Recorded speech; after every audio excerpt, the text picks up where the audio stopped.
Hi, this is a little bit of an unusual video, but I thought it might be interesting to test how ChatGPT does in sort of a therapeutic role.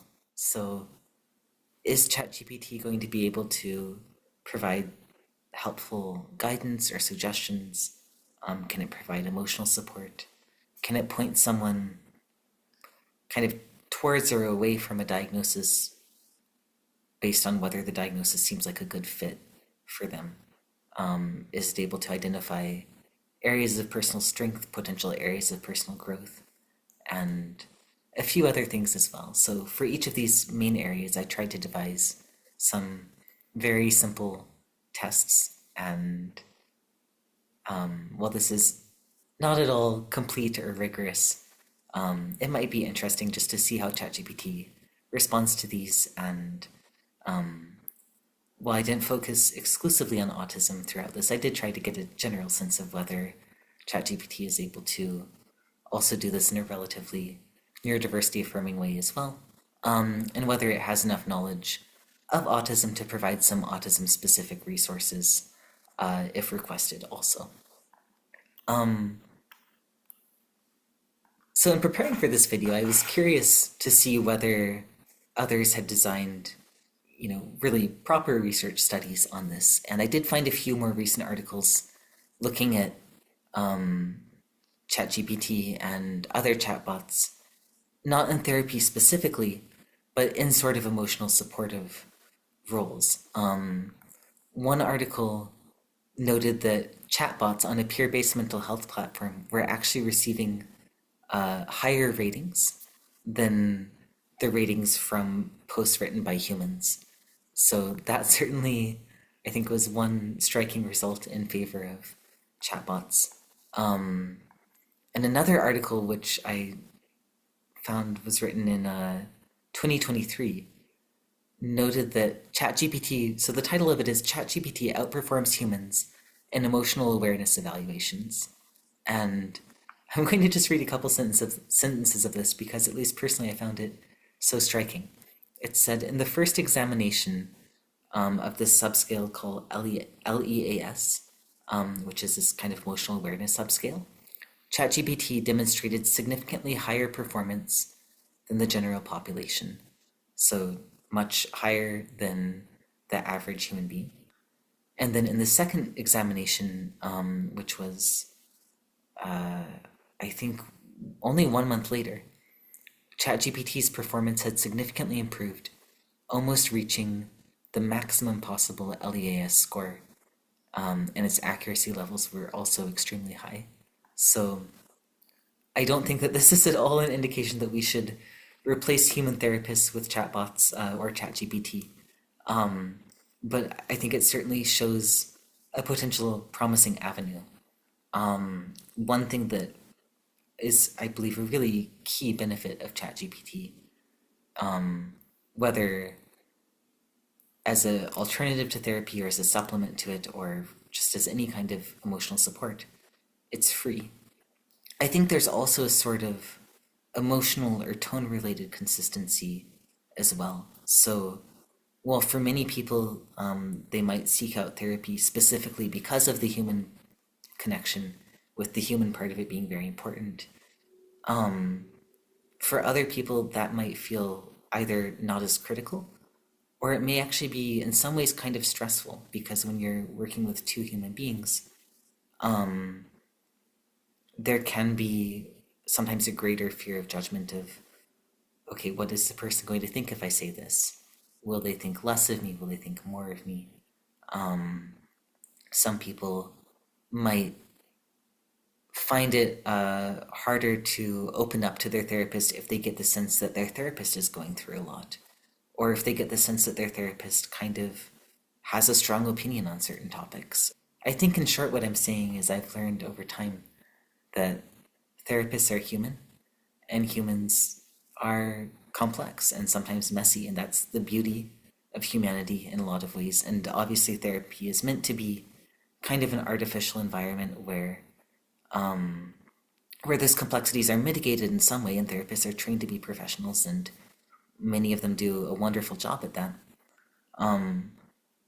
But everyone is going to have some amount of emotional fluctuations, some amount of perhaps inconsistency in which topics they're really engaged and enthusiastic to work with patients on, and which topics they are happy to work on but may not be as proactive about.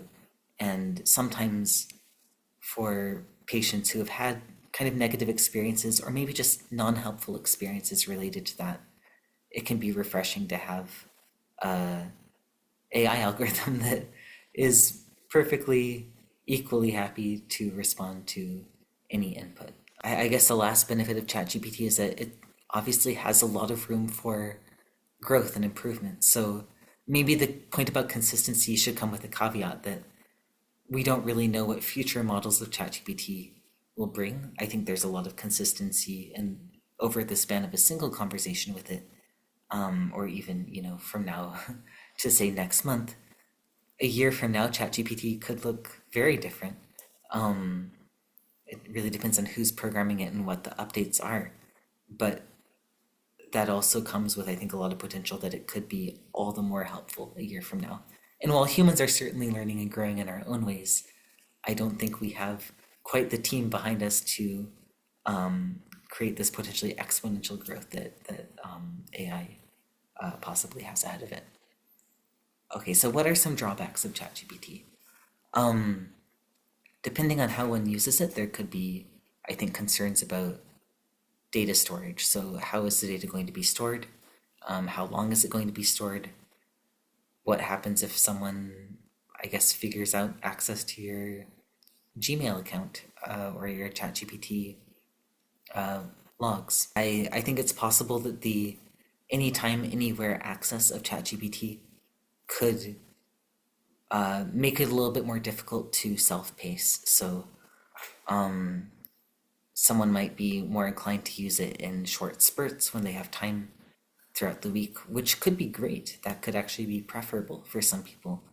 But if someone really benefits from maybe a longer sit-down conversation, ChatGPT isn't really going to prompt that in the same way that a human therapist would. I think a really key drawback for ChatGPT in terms of therapy specifically is that it doesn't provide crisis care. If I understand correctly, it has actually limitations around certain sensitive topics, and I think these are in place for a good reason. Given its current capabilities, they want to ensure that ChatGPT isn't used to perpetuate any harm or spread any abusive content. But it does mean that if someone is trying to heal from certain types of abuse, or if they're struggling with certain, I guess, feelings of suicidality or other mental health crises, ChatGPT may suddenly kind of shut down on them. So there are certain lines of questioning where it kind of reaches a wall and will just sort of direct you to see a clinician for any further questions, which for someone who may not be able to access a clinician, that could be somewhat unhelpful. So certain case studies I gave it, certain lines of questioning, it would be initially quite helpful and then would really just kind of summarize its previous replies and mention that that it would really not be able to provide a definitive answer, for example, on whether someone has a certain type of neurodivergence and that they would need to see a clinician for that. Which again is understandable, but may not be helpful depending on the person's situation. I think one other key drawback for ChatGPT is that it's not able to really initiate contact with people to check in on them. All right, so finally, to get on to the actual tests that we did with ChatGPT.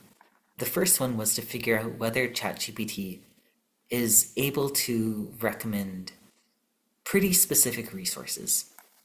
So this was just one simple test. I asked it whether it could find a sliding scale, autistic-led virtual autism diagnosis. Sorry for my voice if it's going out. I have COVID, so it's a little bit, nothing too serious. I just don't know if my voice sounds a little bit more hoarse than usual, that's why. And I was fairly impressed by ChatGPT's answer. It did understand the autistic-led portion of that. And so it provided two different options, which I'll try to edit so that it will show up. As mentioned, one of these is a telehealth autism diagnostic service from neurodivergent affirming professionals, which is called GRASP. And they say that it offers remote autism assessments through their autistic led team. And they noted at the bottom that this is not sliding scale specifically, but it was one of the most affordable that they could find online. And I wanted to check just to see whether this is a real website, and it does seem like it is. Yeah, so going to the webpage here, it does certainly seem like a real location. It mentions that it offers neuropsychological assessments, and yeah, all the information is accurate. ChatGPT did provide another option as well. For the second option, it was less clear to me, at least from the immediate text, whether that location is also led by autistic individuals. And it did seem more focused on child services. But I think the fact that they found one fairly solid looking diagnostic service means that this was a pretty good response. I think if I were to ask a human clinician, personally, I've already received my autism diagnosis, so I just want to be clear that a lot of these examples are not things that I'm personally looking for. Some of them are motivated by my experiences, some of them aren't. I wanted to kind of get beyond just my own personal situation to hopefully have a more broad set of questions and tests. But yeah, I think if I were in that situation and if I'd asked a human therapist for a recommendation and they found or knew of one that fit this specific criteria, that would have been pretty helpful given that there aren't a lot of autistic psychologists out there. And autism assessments do tend to be pretty expensive. So while $800 is still a lot in general, it is unfortunately relatively affordable for an autism assessment.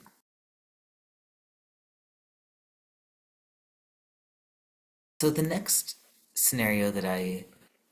test I did for ChatGPT was just sort of a general emotional response, supportive responding test. I gave it a few different scenarios and tried to get a sense of whether its response was helpful or maybe too generic to be helpful. And it was interesting because I think ChatGPT was sort of the opposite of a human in this regard. When I gave it questions about general anxiety, maybe more common phobias like a case study on the fear of heights or claustrophobia, or general questions about trauma, it responded obviously, and it did give, I think, reasonably helpful information.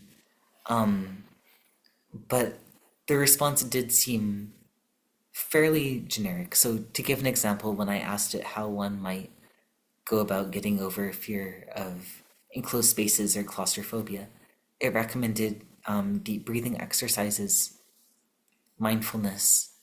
So, as an example, it had suggested meditation, and then it had also suggested trying to challenge anxious thoughts, which maybe was the most specific piece of advice it gave. It said that the person could try to reframe the situation or write down any difficult thoughts they're experiencing about being in a confined space. Ask ChatGPT about very specific scenarios that a lot of times therapists may not be as familiar with, or may know a bit about from their training but not have extensive specialization in. Like, for example, purely obsessive compulsive disorder, or scenarios involving therapy harm from someone's previous clinician or previous therapist, ChatGPT was actually very nuanced in its replies, and was able to kind of follow multi-part scenarios effectively, and was able to identify different aspects of each scenario, and ask kind of appropriate follow-up questions, for a few rounds of each. And I thought that was kind of surprising because this is an area where even a lot of human clinicians may not, yeah, again, may not be as specialized in. I'm trying to remember what other case studies I gave ChatGPT, and I can't. I think there's one about the fear of heights. I I believe there's one about social anxiety or medical anxiety that was kind of in between some of the other case studies, and that's all that's coming to mind right now. I should have documented it a little bit better. By the time I got to my last test, scrolling up to see the initial ones was a little bit tricky.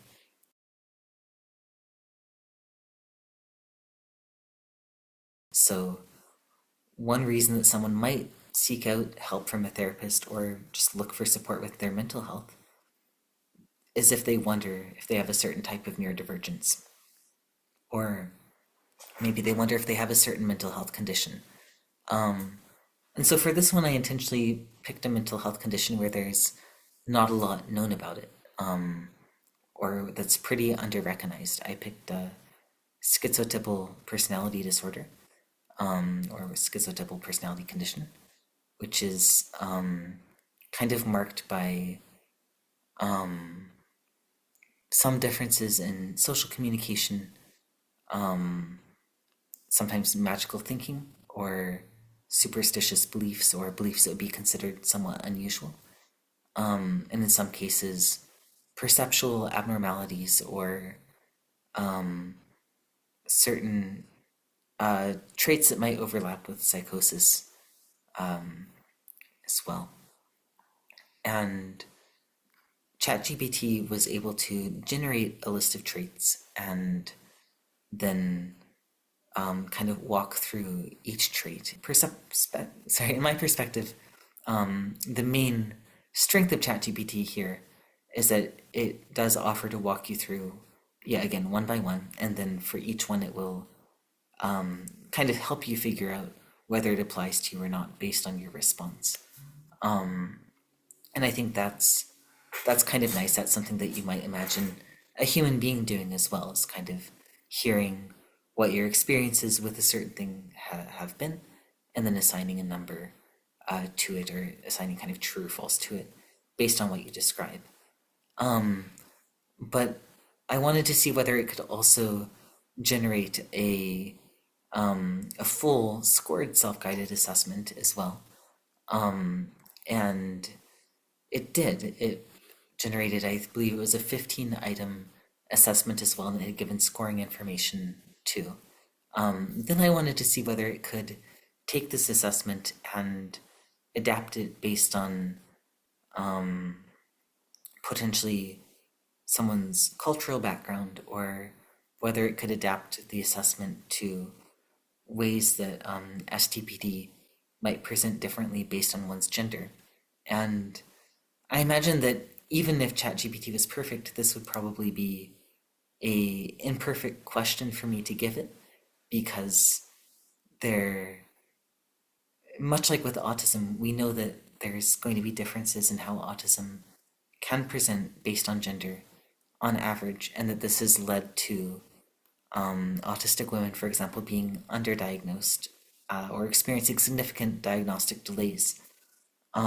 Likewise, autistic people from underrepresented cultural backgrounds are often underdiagnosed or undiagnosed in our current diagnostic system. However, each individual autistic trait isn't necessarily going to be unique to any one group. So, for example, while autistic women often experience higher rates of masking, it can also be risky to build a questionnaire with the assumption that all autistic women are going to be highly masking. or that no autistic men are going to be highly masking.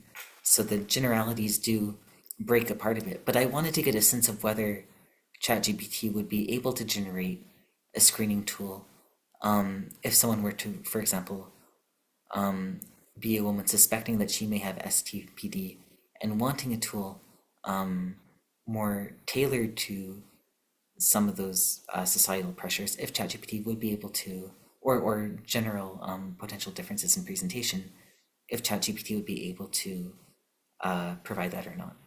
And it it didn't really. It tried. It essentially generated two different tools, and I'll read the description for each one. So, for example, it said for the item of emotional expression and sensitivity, under the quote unquote woman screening tool, it said, I am highly sensitive to criticism and take things personally. And under the screening tool for men that it created, it said, I can be very sensitive to criticism and it affects my self esteem. It was able to expand on its reasoning for this. It stated that women may have more opportunities to express vulnerability, while men may feel societal pressure to remain stoic, thus requiring a different approach in how emotional experiences are framed. I Yeah, I wasn't sure if the to me the wording that it provided didn't really reflect these differences, but it's possible that I may not be reading the wording as accurately myself. And again, I think these are very much tools built on averages or generalizations, so it's kind of an open question of how things should be framed in the first place. So in total, I think for assessment generation, ChatGPT did very well with the initial creation of an assessment, very well with synthesizing initial results. Not that well with actually making strong predictions or giving specific percentages as a prediction after someone takes the screening or attempts sort of a fictitious result for the screening. And at least from my naive perspective, not very well at trying to generate screen tools that may be tailored towards underrepresented groups with certain diagnoses as well. The, the next task that I gave it was essentially whether it could give high quality homework for self improvement or mental health. So sometimes clinicians will give patients resources, and sometimes that includes worksheets or homework to try something that might ease anxiety or that will, help reduce something that's been distressing for the client or help them work towards some goal. And of course, homework generally is meant to be collaborative. Ideally, it's not meant to be something that is imposed upon the client and outside of perhaps some very edge cases that one can come up with. I think collaborative approaches are much more effective, and so on. But that's kind of its own separate point. In this case, I'd asked ChatGPT if it could develop a essentially an anti-rumination 7-day plan. So I do personally ruminate quite a bit, and I'd asked it if it could develop a plan that would help kind of work to reduce some of that excessive or distressing part of rumination. The initial plan that it provided was somewhat generic. The first day that it gave of this sample plan was mindful awareness, and as you can see, it gave something for morning, afternoon, and evening. So when I asked for a 7-day plan, maybe it assumed that I wanted something for every portion of the day, kind of 7-day anti-rumination plan. And it had started out with kind of an initial plan where you can see the first day here about mindful awareness. So it had suggested that I start my day with 10 minutes of mindfulness meditation, basically apply some labeling practices in the afternoon, and journal in the evening. And while there's certainly nothing wrong with this plan, and this might actually be a really good start for some people, I personally do not benefit very much from mindfulness. Yeah, so I'd asked it if it could generate a more specific plan with maybe more concrete steps, and if it could also replace the parts with meditation or mindfulness exercises with something different.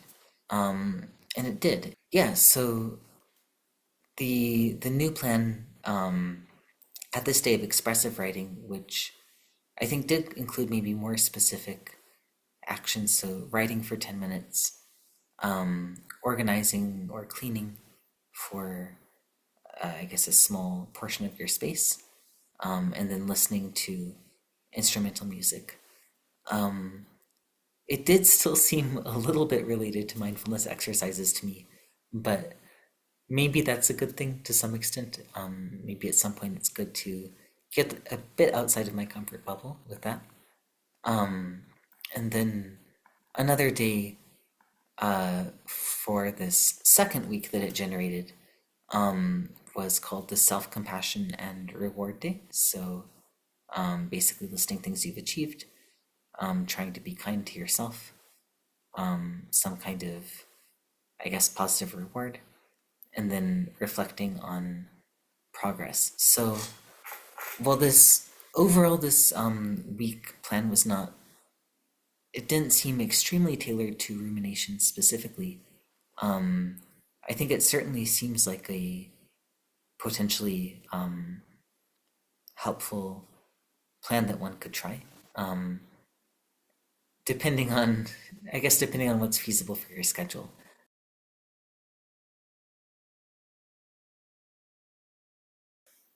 Another test I put ChatGPT through was just checking its memory. So I'd asked it if it could remember something asked very early on in the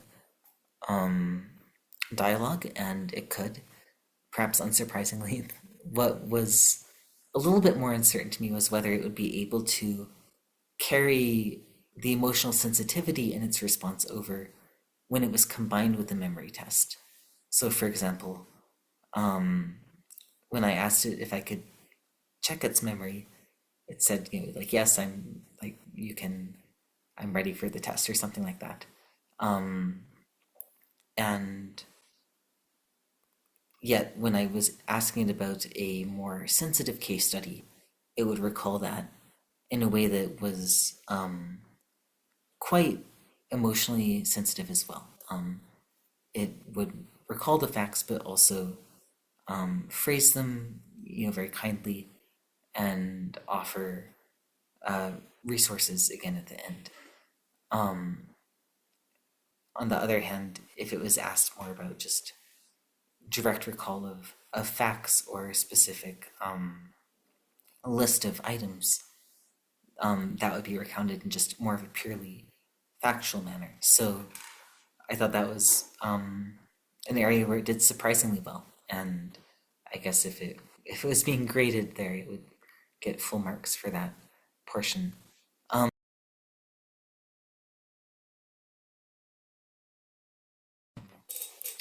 Yeah, so one other test that I gave ChatGPT that I was especially curious about, not just for personal reasons, but because I think it's a pretty key part of many therapeutic processes, is whether it can identify the person's strengths and maybe areas for growth as well.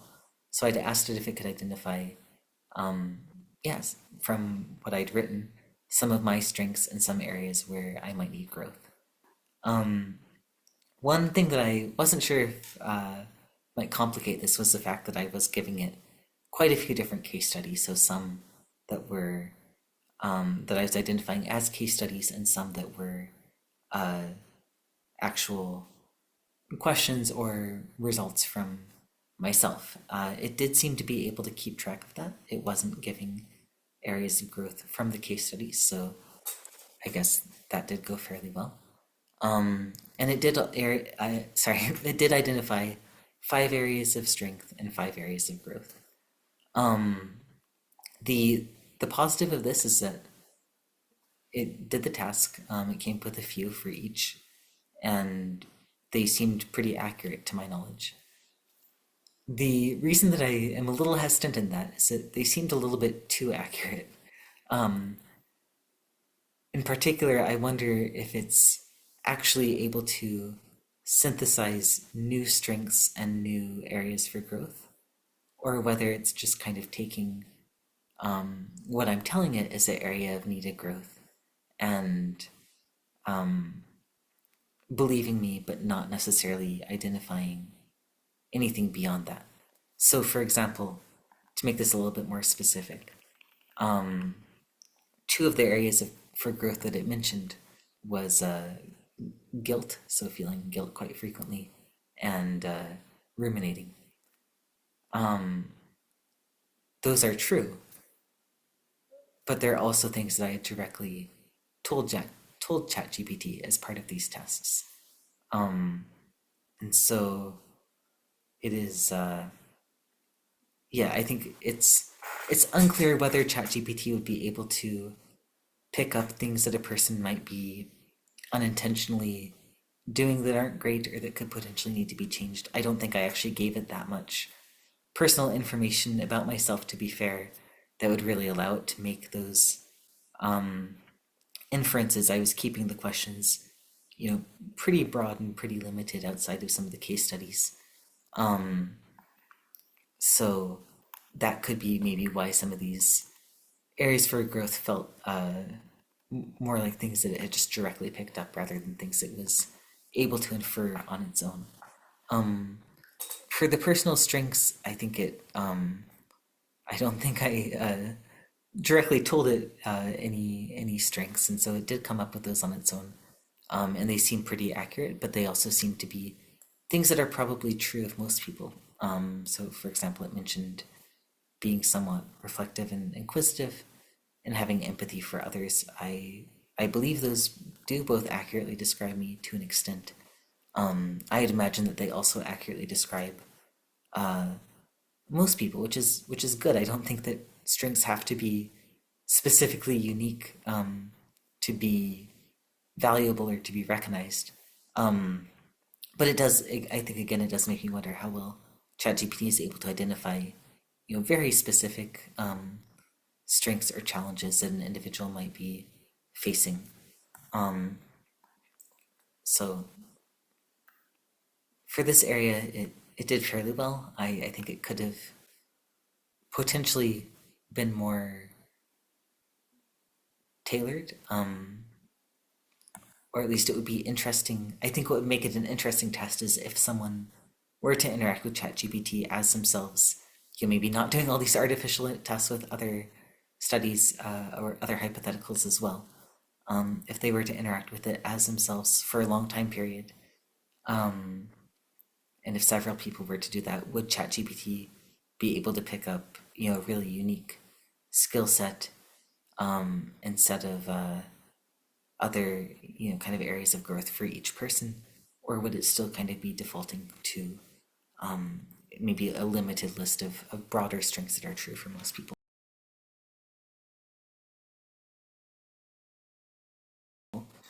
Um, Finally, I was curious how ChatGPT would do for life advice. So one thing that I personally think is really important in life, and I don't know if I've done perfectly, but I certainly care about very much, is apologizing. I think that a huge part of being responsible as a person is trying to not do harm, but then if you realize that you do make a mistake or you do hurt someone, whether intentionally or not, apologizing and trying to make it right within reason. I, I, there could probably be a lot of hypotheticals on that as well. And so I'd ask ChatGPT essentially what, how it thinks one might go about apologizing effectively, and also what it thinks about focusing on impact versus intention in an apology. So, do you want to focus purely on the impact that the other person experienced? If the other person feels hurt, do you want to focus on reassuring them that you're sorry that they're hurt and that they shouldn't have to feel hurt, and trying to see how you can make them feel better? Or are there situations where it would be helpful to also explain to some extent your intention? To say something like, "I'm sorry you're hurt. I meant this, but I can see that it was hurtful." Or is it best to just not try to explain what you mean at all? So ChatGPT gave a few bullet points on essentially the art of a good apology, and I thought those were quite well written, if general. But the question was general, so that's fair. Then I'd asked about focusing on emotional impact versus intention, and the response, as you can see here, was, I think it was good, but it was maybe not as in depth as it could have been. So it asked if the person's visibly hurt. Sorry, it said if the person's visibly hurt and emotional, you can prioritize their feelings. If there's misunderstanding, then you can gently clarify your intentions. So, probably a good rule of thumb, not as in depth or thorough as I think ideally it could have been. It did ask if I wanted additional resources, and when I said yes, it generated a list of books and videos and so on apologizing. And some of these looked like pretty promising titles. I think one of the almost undeniable strengths of ChatGPT is that it's phenomenal at resource generation. I was curious whether it was able to tailor that to resources that address this from maybe a specifically neurodiversity affirming lens, or that perhaps had guidance for apologizing for people who are autistic. Not because I think autistic people have sort of totally special rules for apologizing, but we do have a unique communication style on average, and apologizing is part of communication. So I thought an autism specific framework would certainly be interesting if they had that. They were able to generate, or it was able to generate, two videos in particular on apologizing that were by autistic individuals and looked, at a glance, looked like they would be helpful resources. The one caveat that I noted here within ChatGPT is that as it was generating other resources, often they were not directly related to apologizing. And in some cases, or in one case really, the resource that it generated was probably not something that would typically be considered neurodiversity affirming. And so I think it did show that ChatGPT I think it's very good at memorizing individual pieces of information, and was surprisingly good at adapting its tone based on the information it was either responding to directly or recalling from the past. It doesn't seem quite as adept at kind of keeping track of one's preferred, I guess, philosophy, for lack of a better term. So if you really prescribe to a certain, I guess, neurodiversity affirming framework or other framework, I think it will remember that you do that, but may not know what that means in terms of specific recommendations for you.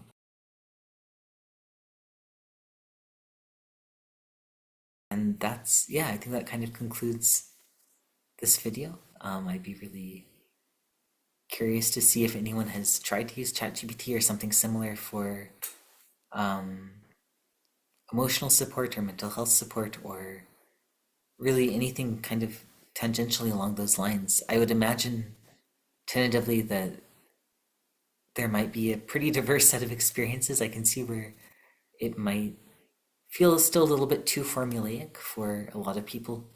I can also imagine that for some people that the formulaicness of it could be what's kind of reassuring and predictable. as well. But yeah, I would certainly welcome any questions, and especially would be interested to hear if there's anywhere the ChatGPT replied that seemed actively unhelpful, where you're kind of identifying clear gaps in its knowledge. So yeah, I hope this was interesting in some way. Thank you for, I guess, humoring my experiment with ChatGPT, and take good care. Bye.